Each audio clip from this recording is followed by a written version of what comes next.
Bismillahirrahmanirrahim. Alhamdulillah wassalatu wassalamu ala rasulillah.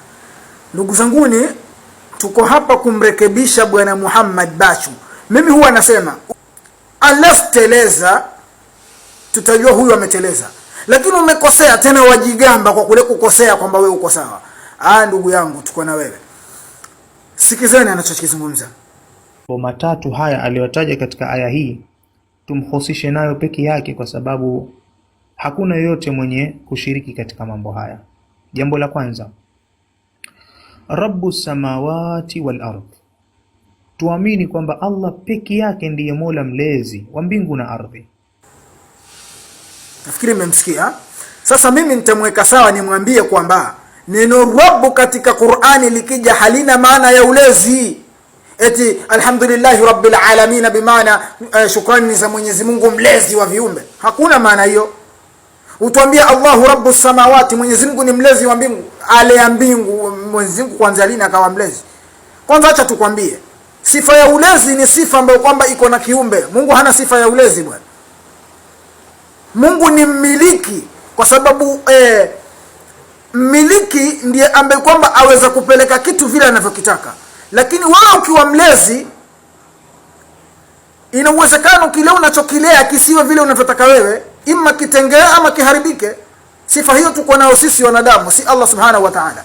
Kwa hiyo nenda katika tafsiri zote za Qur'ani, nenda katika kamusi zote za maulama, tuko nayo Munjidi hapa. Kaangalia neno Rabbu likija katika Qur'ani, Mwenyezi Mungu akijihusisha nalo lina maana gani? Halina maana hiyo ya ulezi bwana. Usitudanganye. Tuko nayo hapa Kamusul Muhit. Haijazungumza hivyo. Kamusul Muhit wanasemaje? Asema ar-rabbu billami la yutlaqu li ghayri Allah azza wa jalla wa qad yukhaffafu wal ismu ar-rababatu bil kasri war rububiyyatu. Mwenyewe ukasema rububiyya ni ulezi, tauhid ar-rububiyya sawa sawa.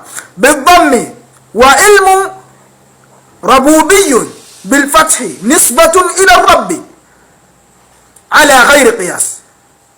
Sawa. Akasema wa rabbu kulli shay'in malikuhu wa mustahiquhu. Hiyo ndio maana yake, malikuhu wa mustahiquhu.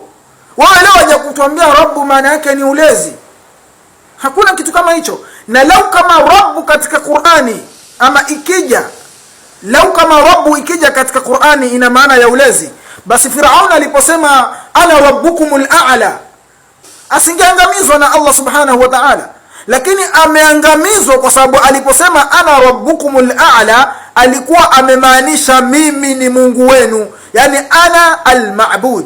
Na ukiangalia hata katika hizi kamusi, nenda katika kamusi ya Mu'jamul Arab utaipata, Mu'jamul Shamil utaipata, imekuja ar-rabb ikija ikiwa ni mukhtasam billah katika Qur'ani, inakuja bimaana al-ma'bud au maliku shay. Yani Mwenyezi Mungu akisema Allahu rabbus samawati, maana Allahu malikus samawati, ama Allahu sahibus samawati wal ard, ama Allahu sayyidus samawati wal ard. Haina maana ya ulezi. Kwa hiyo Firaun aliposema ana rabbukumul a'la, bimaana alikuwa amemaanisha ana ma'bud, mimi ni mwenye kuabudiwa, ama ana ilahukum.